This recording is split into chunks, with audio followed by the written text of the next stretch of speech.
Bienvenue dans la deuxième partie du Grand Plateau. Et puis, cette horreur qu'on a vécue ce matin à Sanchour, dans le département de la Ménois. Il tue un jeune garçon de 14 ans à l'aide de son arme, accusant le conducteur de véhicule de n'avoir pas présenté les papiers du vélo qu'il transportait. Guy Mathia Yann, qui a pris la balle à la tête, se rendait à Balvin, dans le même département, pour passer ses congés aux côtés de ses grands-parents. Au péage de Sanchour, sortant fraîchement de Douala, il sera donc atteint par cette balle. Aussitôt alerté, les populations de l'arrondissement sont sorties prendre d'assaut le poste de contrôle et la gendarmerie, exigeant une présentation du gendarme en question. Les détails, le film de cette journée horrible avec Franck Durota-Sonquin et Loïc Tegia. Ils sont venus, on a de retourner les billes. Envahissement de la gendarmerie de Sanchour ce matin après une bavure policière sur usagers. Sur les lieux de l'incident, la tension est palpable.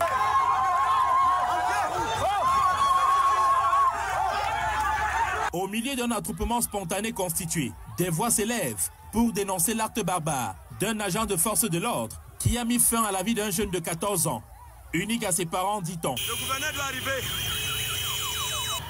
À l'origine de cette scène d'horreur, une histoire de contrôle des papiers du vélo que transportait le conducteur de véhicule.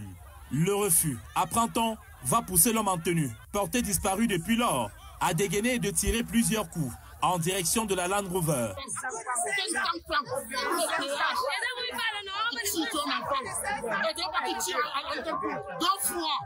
Il tire la première fois, il tire la deuxième fois. Ça, tu n'es pas un champ de tir. Ça, tu n'es pas un champ de tir. La deuxième fois, ça ne va pas monter. Parti de Douala tôt ce matin, Yann Guy Mathia, tué par balle au péage de Sanchour, allait passer ses vacances aux côtés de ses grands-parents à Balvin dans le département de la Ménois. À quelques jours de son déplacement, le garçon de 14 ans a souhaité s'y rendre avec son vélo. Une mort de trop qui vient alourdir les récents bilans récoltés sur la départementale 18 qui ne cesse d'endeuiller de nombreuses familles à travers le Cameroun. Triste comme fin. Il y a une deuxième barrière que les gars viennent de mettre. Même les billes qui sont venues.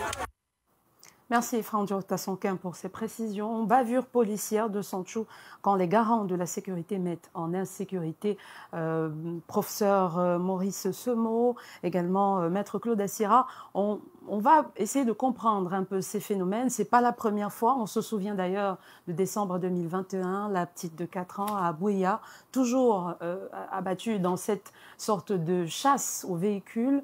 J'aimerais d'abord savoir, maître, dans cette situation, que fait la famille ou que devrait faire la famille? Première chose en termes, bien sûr, de...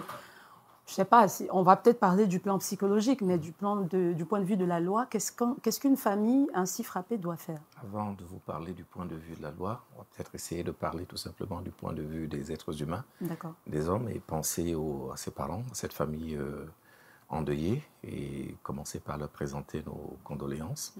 On est tous, je pense, ici, autant que nous sommes sur ce plateau, et ceux qui sont devant leur écran de télé, des parents, ou tout au moins des proches.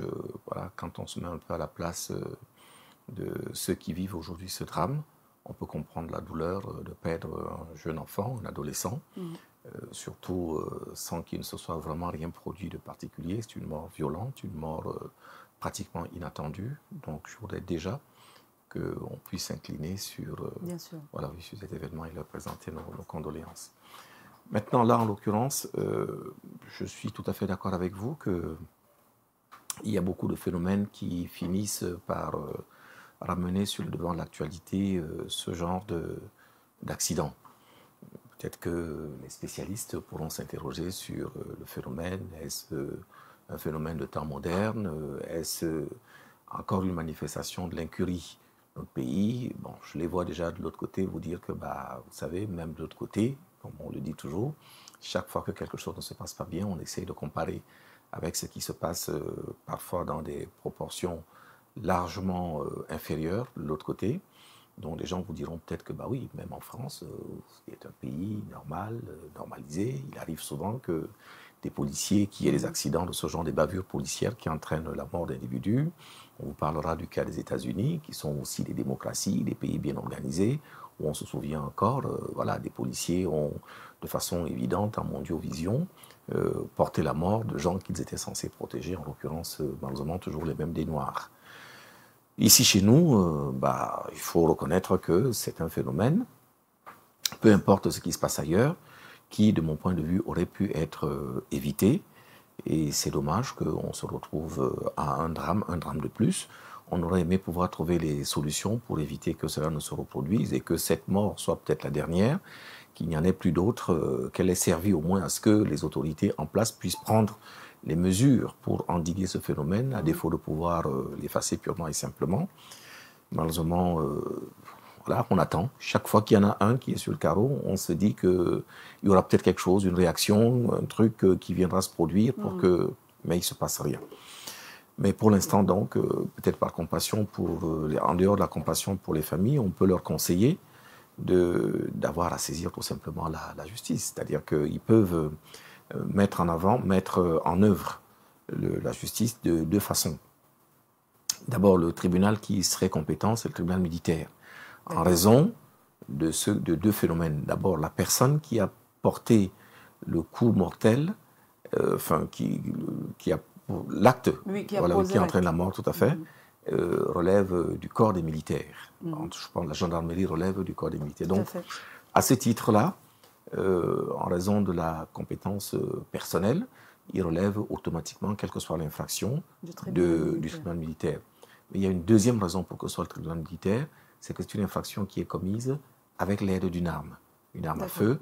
Donc, pour ces deux raisons-là, ça ne peut être que le tribunal militaire qui devrait donc être mis en œuvre pour permettre à la famille de déclencher une procédure, laquelle va naturellement aboutir à une condamnation de la personne, qui devra donc, laquelle condamnation devrait avoir pour conséquence normale la possibilité pour eux de se constituer partie civile pour réclamer à l'intérieur toutes les demandes qu'elles jugent utiles à atténuer leur peine, leur souffrance.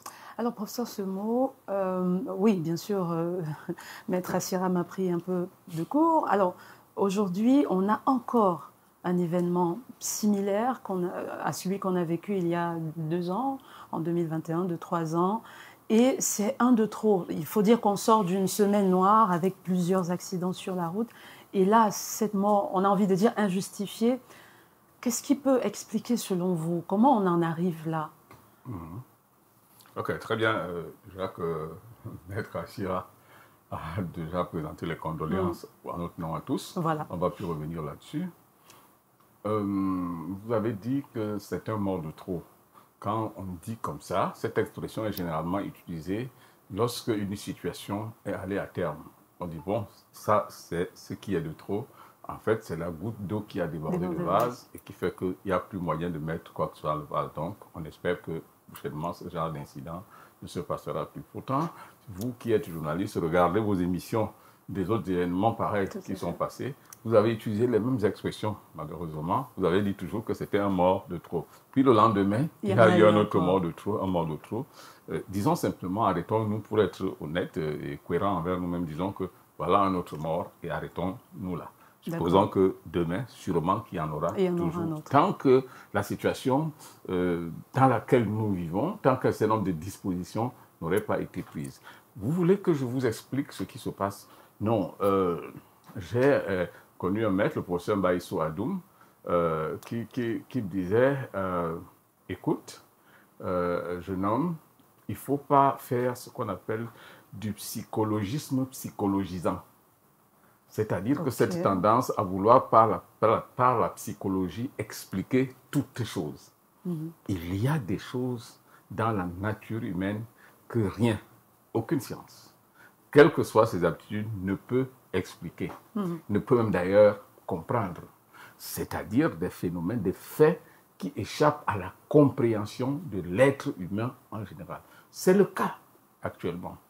Sinon, rien ne peut expliquer que ces personnes à qui la nation a confié la sécurité et la sûreté de personnes, soient ces personnes qui retournent l'arme contre ces mêmes personnes. Et tout le temps, c'est suivant une bavure qui, en réalité, que rien ne justifie. mais alors rien ne justifie. Alors, généralement, on a besoin, pour mieux connaître certains faits du domaine, du point de vue de la psychosociologie, d'avoir avec soi tous les éléments contextuels. D'accord. Ouais, c'est lorsqu'on a tous les éléments contextuels qu'on peut échafauder une thèse scientifique, épistémologique pour dire voici le début de la chose, voilà pourquoi nous en sommes arrivés là. Bon, dans ce cas spécifique, nous sommes encore totalement dans les mois. Nous avons juste des faits qui sont plus ou moins clairs. Il faudrait rentrer dans l'état psychologique et mental de celui qui a posé l'acte. Quand il est parti de chez lui ce matin, dans quel état était-il? Et là, on peut appeler beaucoup de responsabilités. A-t-il eu des problèmes avec son épouse dans la nuit, aujourd'hui? Eh bien, voilà un être frustré qui vient développer et déverser sa frustration en pleine rue sur les citoyens. Alors, est-ce que c'est un gendarme qui a été recruté et formé dans les normes pour assumer cette responsabilité, au point où il était possible, où sa hiérarchie pouvait le juger capable de porter une arme utilisable rien que chargée à balles réelles et utilisable uniquement lorsque ça devrait être nécessaire. Ça également, c'est quelque chose qu'il faut savoir. Et du coup, on va engager donc la responsabilité de personnes à ce niveau-là. On va encore même aller plus loin, c'est-à-dire que l'environnement dans lequel cette affaire se déroule, d'autres personnes ici vont vous dire, nous sommes dans une partie de notre pays dans un contexte sécuritaire qui fait que les forces de l'ordre sont sur les dents, comme on dit, et que, bon, mais quand on relate encore les faits, on se rend de plus en plus compte que rien, si les faits sont tels qu'on les a relatés, c'est-à-dire que demander des papiers d'un vélo qu'on ne vous donne pas, est-ce que c'est vraiment suffisant pour déclarer qu'on est en sécurité en tant que gendarme, pour pouvoir faire recours? Très bien. Donc, il y a donc tout cela qu'il faut mettre ensemble. Bon, peut-être dans les prochaines prises de parole, oui, on va essayer de tamiser tout ça et d'aller peut-être un peu plus loin. Oui, maître. Non, je veux dire, vous savez, pour ça, il y a des situations dans lesquelles la prudence, je suis le premier à la prôner souvent, elle est de mise. Mais là, en l'occurrence, je pense que les faits révèle de toute évidence une faute. Il ne faut pas non plus qu'on tourne souvent longtemps autour du pot. Vous n'avez que deux possibilités. C'est soit il était en situation de légitime défense, comme on dit habituellement, ou de lui-même... Ce qui n'est pas le cas. Très bien. Ou de lui-même ou d'autrui. Oui. Tel n'est pas le cas. S'il a tiré, il a utilisé son arme de service en dehors de cette situation, il y a une faute. Soit il a voulu délibérément tirer sans qu'il y ait... Et dans ce cas, il y a encore une faute. Donc, il n'y a pas de circonvolution. Mais moi, la question que je voulais vous poser, justement, avant de revenir vers vous, Roland, la question que je voulais vous poser, est-ce que le fait de ne pas présenter, je ne sais pas, les papiers d'un vélo qui sûrement est usagé, ou même s'il est neuf, est-ce que ça constitue une infraction en route, comme ça, à un contrôle de police le fait de ne pas obtempérer à l'injonction d'un agent des forces de l'ordre est en soi-même... Si ce n'est pas une incivilité, c'est au moins une infraction. C'est la rébellion. Ça peut être qualifié comme tel. L'injonction, dans ce cas, c'était de présenter les papiers qu'il n'avait pas. Tout à fait. Maintenant, le problème, c'est, est-ce que, face à une telle situation, vous avez le droit de faire usage de votre arme pour pouvoir conduire? Parce que je peux imaginer que dans son état d'esprit, c'était le cas. La personne qui refuse de se soumettre à votre injonction, est-ce que c'était le moyen à utiliser? La réponse est évidemment non. Parce que l'usage de l'arme à feu, pour ce que je crois savoir des usages qui sont nécessite uniquement la préservation soit de sa personne, soit éventuellement d'un tiers. C'est la raison pour laquelle ils sont là, ce sont les forces de sécurité. Or là, manifestement, tel n'était pas le cas. Donc, il y a eu un usage non seulement inapproprié, mais dans tous les cas, au moins abusif, qui fait que cet usage-là doit nécessairement être considéré comme étant fautif. Et la faute qui entraîne un homicide de ce genre ne peut être en elle-même que, évidemment... Si, avant peut-être que vous ne passez la parole à Roland, je vais juste mettre une petite parenthèse pour dire que le fait, lui, il peut être analysé sous la forme du droit, du point de vue du droit, comme Maître est en train de le faire, mais également, nous, dans notre expertise, nous voulons aborder le fait sous l'angle qui est le nôtre. Et sous cet angle, nous sommes ici face à un comportement. Et lorsqu'il y a un comportement d'un être humain, il y a des mécanismes sous-jacents qui sous-tendent ce comportement et lesquels nous explorons pour pas justifier un comportement, tout au moins pour comprendre et pour l'expliquer. Voilà, de ce point de vue, je ne défends pas c'est pour ce comprendre, que je considère en fait, comme une grosse ignominie, n'est-ce pas, de la part de... Voilà. Oui, pour vous, il est question de comprendre, d'essayer de comprendre ce qui peut Comment en est-on arrivé là? Très bien. Alors, Roland Tsapy, on a d'un côté la loi qui est claire et aucune infraction méritant une intervention aussi musclée pour immobiliser, même s'il dit qu'il voulait immobiliser. Mais il y a quelque chose que le professeur Semois a soulevé, c'est la formation. Comment il se retrouve, si on a jugé qu'il était apte à faire ce travail, avoir une arme, pourquoi charger à balles réelles? On peut quand même s'interroger sur la gestion même de ces éléments de FMO sur le terrain. Oui, l'interrogation est d'autant plus pertinente qu'il faut déjà se poser la question, est-ce qu'il y avait un objectif précis de la présence de cette patrouille sur la route? Parce qu'il est des usages, du moins il est recommandé que pour qu'il y ait une patrouille sur une route, il faut qu'elle soit, comment dire, dotée d'un, on appelle ça quoi, d'un ordre de mission qui spécifie clairement qui fait partie de la commission de la patrouille, elle est conduite par qui, pour combien de temps, où est-ce qu'elle doit s'installer et pour rechercher quoi précisément. Exact. Mais manifestement, il ne savait pas ce qu'il voulait, cet élément de la gendarmerie. Il ne savait pas, c'est pour ça qu'il demande tout et n'importe quoi, au point de se retrouver en train de demander des factures. Est-ce qu'on les avait commis sur le chemin pour rechercher un vélo d'enfant qui avait été volé quelque part? Ça, je me poserais bien la question de savoir quelle unité de gendarmerie, encore que c'est une unité mixte. Comment on en serait arrivé à envoyer des gens en route pour rechercher un vélo? C'est pour dire, après avoir contrôlé tous les documents du véhicule, du chauffeur, des passagers, il cherchait autre chose, peut-être. Et ça, il y a un problème, justement, parce que, comme je disais, les ordres de mission de ces gens qui sont sur la route sont précis sur les éléments recherchés. Est-ce que c'est la carte d'identité? Est-ce que c'est le permis de conduire? Ça doit être spécifié.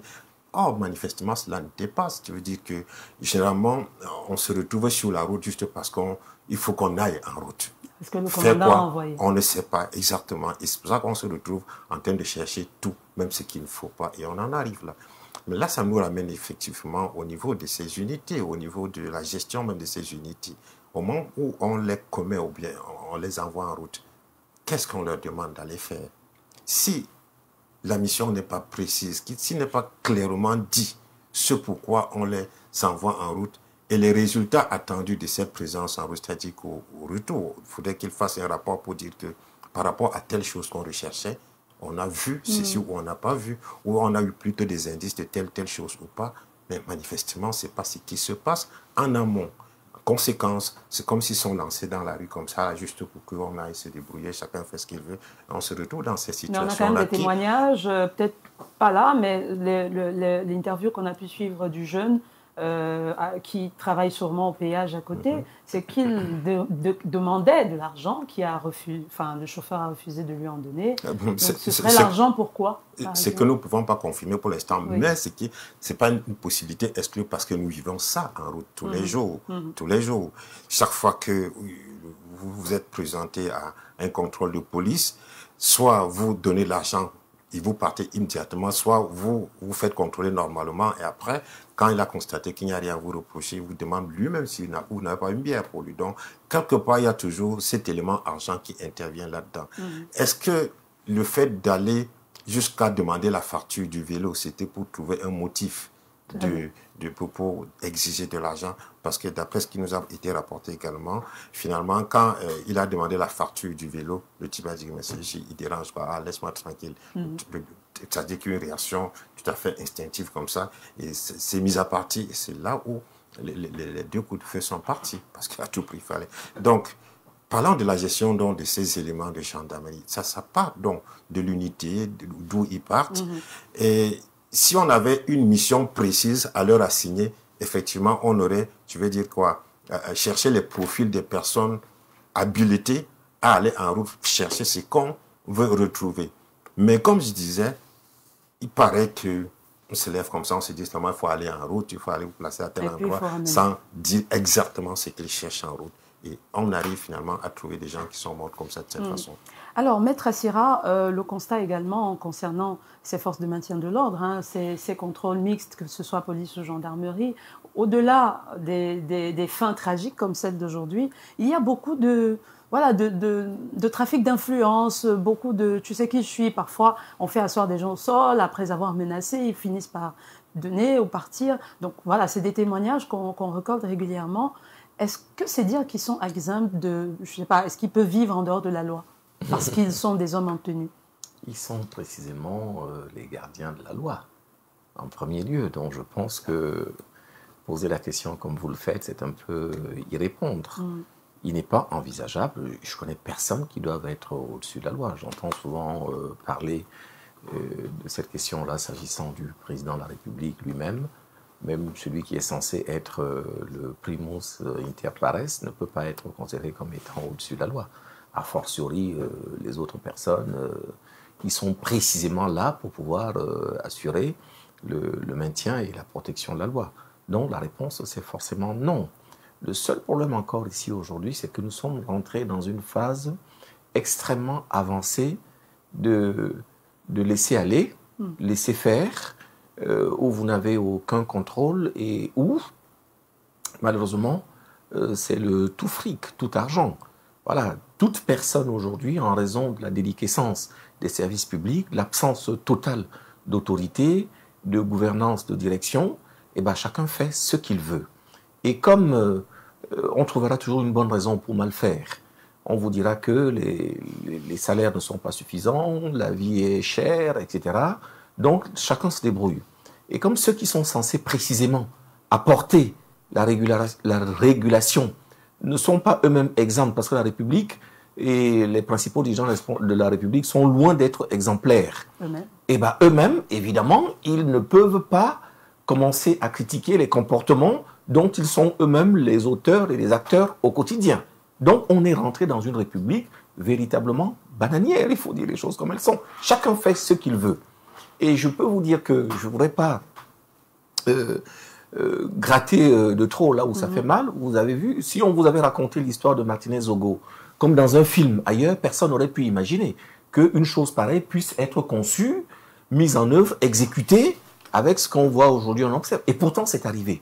Et quand vous regardez le parcours, c'est partout, à tous les niveaux, les relâchements, la tolérance, l'impunité absolue dans laquelle les gens se trouvent, et bien, malheureusement, c'est un système qui a fini par irradier l'ensemble de notre système. Et donc, pour cette affaire, quelle pourrait être la suite? Déjà, on précise que le gendarme en question est en fuite.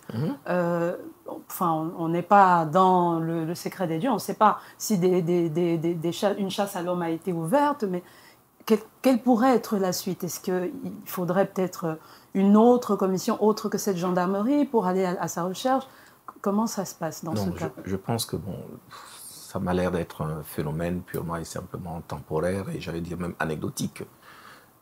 J'ai failli lui trouver à un moment donné, au nombre des excuses ou des explications de contexte qu'on recherchait, le fait qu'il pouvait être éventuellement sous l'imprégnation, le coup d'une imprégnation alcoolique, ce qui est possible aussi, parce que réagir ou surréagir ainsi est quand même quelque chose de relativement anormal. Donc on pouvait trouver éventuellement des explications, mais le fait de fuir démontre quand même, c'est un peu la contradiction de son attitude de départ, parce que s'il avait été sous le coup d'une imprégnation alcoolique, il n'aurait peut-être pas réalisé tout à fait la gravité. Donc le fait qu'il fuit veut dire que on peut même écarter tout à fait, il était conscient. Bien. Maintenant, il s'est enfui, à mon avis, je pense qu'il va être très vite retrouvé. Si on veut vraiment le retrouver, on le retrouvera, sauf s'il bénéficie de complicité ou éventuellement dans la population, ce qu'il ne faut jamais exclure, ou peut-être de connivence ou de couverture de la part de ses camarades d'armes, dont il faut dire qu'il y a un esprit de corps hein, dans l'armée qui est vraiment très très fort. Donc voilà, c'est un acte, à mon avis, un acte de la banale délinquance que de se sauver pour fuir sa responsabilité. On n'a pas besoin d'une commission particulière. Et donc un jugement normal, enfin du moins ce sera une procédure, à mon avis, ça devrait être une procédure normale. D'abord, il devrait être arrêté assez rapidement, un homme en tenue, voilà, ça se connaît, ça s'identifie, ils ont des matricules, on sait à peu près quel est leur environnement, on ne peut pas admettre un homme en tenue dans cette position avec une arme à feu sans qu'on ne puisse identifier quels peuvent être les points où on peut le retrouver. C'est totalement inimaginable. Bon, même si je vous ai dit tout à l'heure qu'on est dans une république voilà, qui est totalement déliquescente, je pense quand même que jusqu'à présent, rien que pour protéger ces mêmes autorités, ils ont quand même le plus grand intérêt à savoir à qui ils confient les armes, qui peut éventuellement se retourner contre eux. Très bien. Alors, professeur Semo, il y a l'impact sur la société, l'impact psychologique peut-être, parce que c'est vrai que ça concerne d'abord la famille, mais c'est tout un pays qui est en émoi, là, nous pareil. Des actes pareils, à les laisser se multiplier, j'ai envie de dire, est-ce que ça n'affecte pas le mental du citoyen, peut-être installer chez lui une sorte de peur, je ne sais pas, ou de révolte plutôt. Quel est votre regard? Vous êtes pile poil dans la vérité de la palisse, c'est-à-dire que ça me paraît une évidence absolue que lorsque vous êtes chez vous et que vous vous rendez compte que votre vigile, votre gardien, peut vous tuer à tout moment. Je ne sais pas. Dites-moi, à votre place, qu'est-ce que vous ferez? Est-ce que vous vous sentirez en sécurité? Non. C'est ceux à qui, comme je disais d'entrée de jeu, à qui la responsabilité a été donnée de veiller sur vous, qui ont posé l'acte. Et du coup, donc, vous êtes dans ce qu'on appelle une forme de catatonie en termes d'assurance. C'est-à-dire que vous avez la carapace qui est supposée vous protéger, elle a complètement fondu. L'impact sur la société, l'impact est d'abord sur la famille, comme vous le dites, parce que, en fait, c'est l'incompréhension au départ. C'est-à-dire que la famille ne comprend rien du tout à ce qui s'est passé. Et tous les gens autour, ils sortent spontanément. Ils ne sont même pas coordonnés pour savoir comment ils devraient s'organiser. Ils ne savent. Et ils ne savent même pas ce qu'il faut faire. Et ça va commencer avec la famille. Et plus tard, avec la société, lorsque de véritables questions vont se poser. À chaud, les gens ont peut-être réagi comme ils ont pu. Maintenant, avec un peu de recul, les gens vont se poser les vraies questions. Qui a tiré? Quand moi j'ai appris cette information ce matin, on m'a dit c'est le gendarme qui a tiré, c'est pas possible. Du coup, tout le monde va réagir dans cette logique. Donc, ici, c'est une forme de psychose, de peur, de traumatisme de la société qui va faire que le gendarme que devrait craindre le bandit est plutôt craint par l'homme, par l'être humain, par l'homme, l'honnête homme. Et donc, voilà comment la société va aller s'ébranlant et du coup, il n'y a plus aucune sérénité de qui que ce soit et l'impact va aller comme ça, tache d'huile. C'est tous les secteurs d'activité qui vont être impactés. Parce que la sécurité, quand on rentre chez Maslow, la sécurité, le besoin de sécurité, c'est lui, n'est-ce pas, qui couronne, couronne un peu lorsque les tout premiers besoins sont satisfaits. Le besoin qui suit immédiatement, c'est le besoin de sécurité. Lorsque ce besoin de sécurité tombe, ça dit que vous vous sentez en sécurité. Et puis, il y a comme une forme d'anesthésie de la volonté à faire quoi que ce soit. Vous n'avez plus envie de rien faire du tout. Parce que vous savez que votre vie est en danger constamment. Si votre vie est mise en danger, à quoi ça sert de travailler? À quoi ça sert de X ou de faire Y? Donc, voilà comment un acte qui apparemment paraît banal pour ceux qui l'ont posé, mais qui en réalité va avoir des conséquences multiformes et multidimensionnelles dans notre société. Je voudrais revenir sur un élément important que Maître Assira a évoqué tout à l'heure et que vous-même vous avez évoqué, c'est le fait que celui qui a posé l'acte se met à fuir. C'est-à-dire que regardez l'espace-temps entre le moment où il pose l'acte, le temps qu'il réalise qu'il a posé l'acte, il se met à fuir. Énormément de questions peuvent se poser autour. Bon, il a évoqué l'aspect d'être sous l'emprise peut-être en termes enfin, vu qu'on cherche à comprendre, peut-être était-il... S'il avait été sous l'emprise de l'alcool, immédiatement, quand il a posé l'acte, qu'est-ce qu'il a fait? Il a dessoulé à la minute, là, c'est-à-dire que l'alcool est fini. Oui, c'est une possibilité. C'est qu'en réalité, le gars n'a même pas, au moment où il pose l'acte, il ne réalise même pas la gravité de l'acte qu'il pose. Il ne le réalise que lorsque l'acte est déjà posé. D'où la capacité de l'analyse, de la pensée, de la planification de l'acte qu'il va poser. C'est-à-dire que ce n'est pas quelqu'un de mentalement, de psychologiquement stable.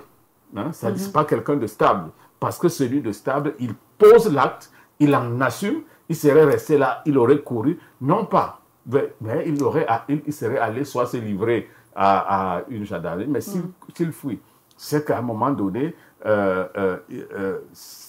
l'acte qu'il a posé a eu un impact sur lui de le resituer dans la dimension rationnelle de sa personne, et c'est là qu'il réalise en réalité la gravité et les conséquences de l'acte qu'il pose. Alors, Roland, ça pousse quand même à s'interroger encore sur cette formation qui est donnée à nos forces de sécurité et défense ou alors nos forces de maintien de l'ordre. Un instable psychologique se retrouve avec une arme à la main, chargée, à balles réelles. On peut quand même s'interroger du processus qu'il a suivi avant de se retrouver là. Quelle formation? Est-ce qu'au cours de la formation, il ne devrait pas y avoir un peu cette sorte de test psychologique?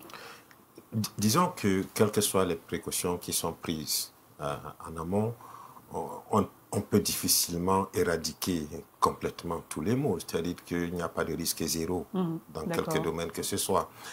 On ne peut pas, on n'a pas d'éléments là maintenant pour pouvoir mettre en doute la qualité de la formation. Nous n'avons jamais été dans un camp de formation pour contester cela, surtout que aujourd'hui, de plus en plus, avec la mouvance de la défense des droits de l'homme, comme ces corps sont souvent accusés de violations permanentes des droits de l'homme, avec la collaboration des ONG et autres, de plus en plus, ces militaires qui sont en formation bénéficient de l'appui de certaines ONG qui viennent avec des spécialistes en droits de l'homme pour leur expliquer un certain nombre de choses, c'est-à-dire pour leur inculquer. Même une fois sortis, il y a des séminaires en permanence pour rappeler le respect des droits de l'homme, même dans l'exercice des métiers qui peuvent appeler à tuer.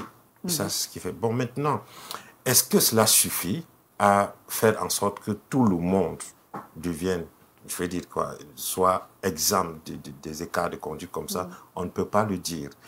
Ce que nous pouvons remarquer tout simplement, c'est qu'il y a de plus en plus de brebis galeuses dans ces corps-là, et des actes comme ceux-là viennent encore en rajouter à la boule que traînent déjà les corps de police, de gendarmerie, de militaires qui n'ont pas déjà bonne presse auprès de l'opinion de par les différentes exactions qu'on leur reproche tout le temps. Et donc, comme le disait le professeur Somo tout à l'heure, l'impact de ces actes est tel que l'État aujourd'hui, ou le gouvernement, le Code de la défense et autres ont intérêt à réagir vite, mais le plus vite possible pour essayer de ramener un peu de sérénité au sein de la population qui désormais est en insécurité, bien se sent en insécurité, comme on dit. Aujourd'hui, là, on est en train de parler de ce que peut-être celui qui a commis le fait ne serait pas trouvable. Non, il n'y a pas de raison qu'il ne soit pas déjà entre les mains de leur père, de leur frère, gendarme et militaire, parce que cela dépend d'abord de sa propre sécurité, de sa propre vie. Si jamais les populations se rendaient compte qu'il s'est caché quelque part, ils seraient prêts à mettre de l'essence, même si dans une maison, pour brûler. Et on ne peut pas encourager ça. Donc, ne serait-ce que pour être en sécurité, lui-même sait qu'il doit être dans un cadre où on assure sa sécurité, quitte à ce que la procédure, comme dit Maître là, soit enclenchée et que le procès soit mené dans les règles de l'art, dans le respect des droits des uns et des autres. on ne va pas encourager un État sauvage en disant que comme il a commis cet acte qui est barbare, lui, il le mérite aussi. Je crois qu'on reste dans un pays de droit, même comme le droit est constamment piétiné par ceux qui sont supposés en être garants. Donc, l'État, en ce moment-ci, a intérêt rapidement à communiquer pour dire déjà où Justement, je m'apprêtais à vous poser la question. L'État est un peu silencieux quand même jusqu'à présent. C'est depuis le matin, on se serait attendu vraiment de façon urgente, spontanée à ce qu'il y ait une sortie. Voilà. Peut-être même seulement déjà du ministre de la Communication, ou alors, pourquoi pas celui de la Défense, mais là... Ou même peut-être si ils ont l'autorisation de le faire, déjà le sous-préfet de Santhiou déjà, ou le préfet de la Ménois, ou bien le gouverneur. Peut-être qu'ils sont encore en concertation pour savoir qui doit faire quoi, mais ils doivent le faire le plus vite possible parce que l'enfant est mort et on ne doit pas attendre. L'enfant est mort. Il faut qu'il rassure que celui qui a commis l'acte est déjà interpellé et va être sanctionné suivant la rigueur de la loi. Il faut qu'il rassure les populations que non, c'est une brebis galeuse qu'on en trouve partout et qu'il ne faut pas que la panique s'installe complètement. Et s'ils ne le font pas, ce serait se rendre un peu complice de ce qui est en train de se passer. Déjà même le temps déjà mis entre le moment de l'acte et à présent, peut-être que pendant qu'on est en train de parler, ils sont en train de communiquer là-dessus. Justement, je voudrais demander à Maurice Somo, est-ce que justement, c'est communiquer là, le fait de sortir en tant qu'autorité peut-être préfectorale, sous-préfectorale, le gouverneur, pourquoi pas le ministre de la Défense ou de la Communication, est-ce que ces sorties, comme on le voit ailleurs, vraiment très rapidement, est-ce que ça a un effet sur l'accalmie des populations? C'est très important. Bon, c'est très important. Mais pas de sorties à la tango, naturellement. D'accord, balle perdue. Maître Assira, il me regarde, je ne sais pas pourquoi il me regarde. D'accord. J'ai dit à tango, vous savez oui, pas non, on a très bien compris. Merci de nous permettre de sourire un peu. On en avait besoin. Donc oui, pas ce genre de sortie, on est d'accord. Ouais. Mais des sorties peut-être pour dire, on a compris, on sait. Ça joue quel rôle au sein de la population? C'est fondamental. Je crois que les sorties, c'est pas une formalité que devraient remplir les pouvoirs publics chaque fois qu'il y a un incident majeur, aussi petit important, voilà. même s'il est infime. Leur sortie a pour rôle de rassurer, de rassurer les uns et les autres que nous sommes dans un État organisé, qu'il y a des gens qui veillent sur nous. C'est-à-dire qu'un peu comme des enfants sont dans une maison, après il y a un qui est plus fort que l'autre, il le bastonne. Qu'est-ce que celui qui a été bastonné attend des parents? Qui viennent lui dire au moins, oui, nous avons vu qu'on t'a bastonné, mais rassure-toi, nous allons le punir parce qu'il a fait ce qu'il a fait. Et puis, c'est comme ça que le calme revient, les gens sont rassurés. Mais lorsque cette sortie ne s'effectue pas, il va de soi qu'on a l'impression, ceux qui sont essentiellement les victimes et même ceux qui sont les observateurs, ont l'impression que, cela n'a pas d'importance auprès des pouvoirs publics, mais que, par ailleurs, ils encourageraient même cette personne ou tout simplement la protégeraient. Il est très important, indispensable, c'est même déterminant dans le processus de forme peut-être de gestion des hommes. Oui, non seulement dans la gestion, dans l'approche thérapeutique, qui est en réalité une approche de guérison des personnes face à un traumatisme qu'ils ont subi. Plus le silence se fait long, plus le doute s'installe, plus la parole ou l'intervention qui viendra plus tard tiendra à démontrer auprès de ceux qui savent voir les choses. Ah tiens, c'est parce que c'est sous la pression de la rue qu'ils ont dû répondre. Cela doit devenir automatiquement, naturellement et le plus rapidement possible. Oui, ça vient de se passer, nous avons la situation en main.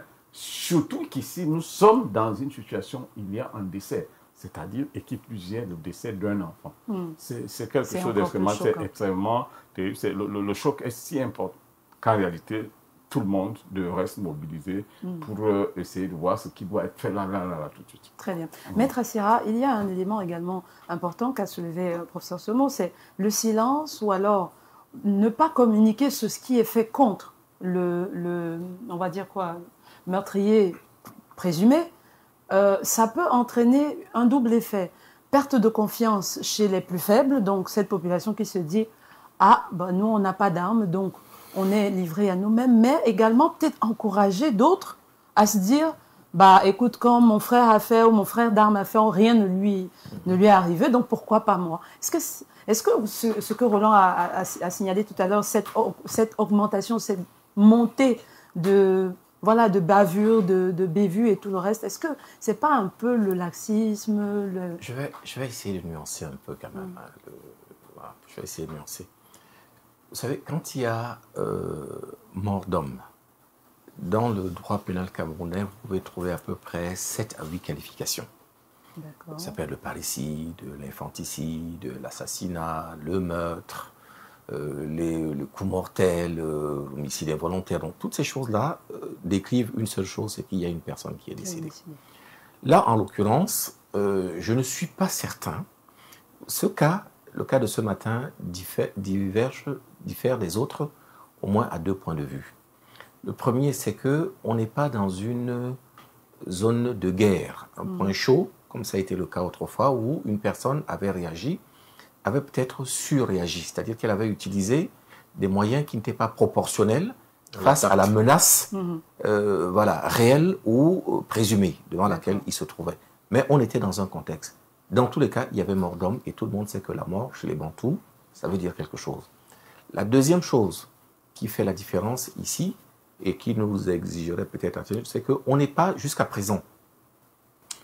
J'apprécie au moins votre prudence là-dessus et je vous donne acte de cela, si vous permettez. Merci. C'est qu'on ne peut pas prétendre avec certitude qu'il est voulu tirer pour tuer. Les témoignages que nous avons aujourd'hui donnent à penser qu'il a voulu immobiliser le véhicule. Je vous ai dit tout à l'heure mon opinion là-dessus, il n'avait pas à faire usage d'une arme.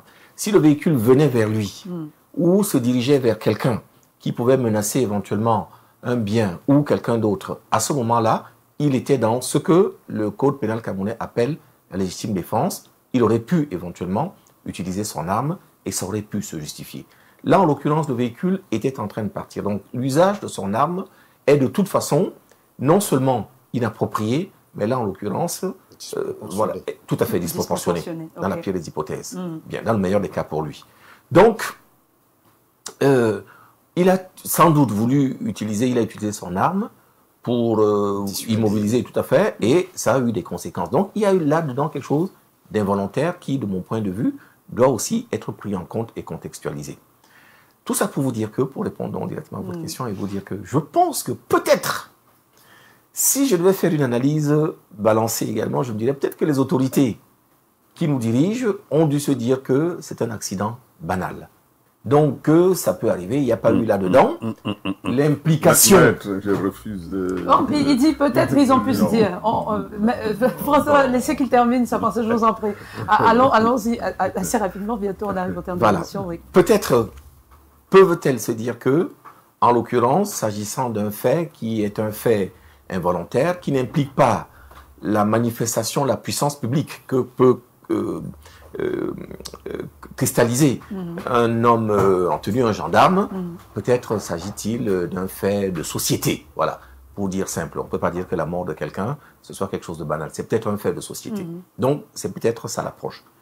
Mais quand on regarde le comportement des mêmes autorités par rapport aux faits où ils auraient pu intervenir, rappelez-vous, les 2 dames qui, avec leurs enfants dans l'extrême nord, se sont fait tirer dessus par des militaires, sans qu'on ait une réaction dans les mêmes conditions. D'ailleurs, au départ, les autorités ont commencé par nier et à dire qu'il s'agissait d'autres personnes. Donc, on peut effectivement se rendre compte que les autorités n'ont jamais dans leur ADN, je pense qu'on est encore aujourd'hui dirigé comme on l'était dans les années 1960 et les poussières 58, parce qu'on se dit que les autorités se disent qu'elles n'ont pas de compte à rendre à la population, et malheureusement, il y a beaucoup de nous, c'est-à-dire de gens bien, comme nous tous ici, qu'on voit, qu'on a l'impression qu'ils sont des gens corrects, normaux, qui passent leur temps sur vos plateaux à défendre l'indéfendable, et donc par conséquent à donner une sorte de légitimité à des actes qui veulent.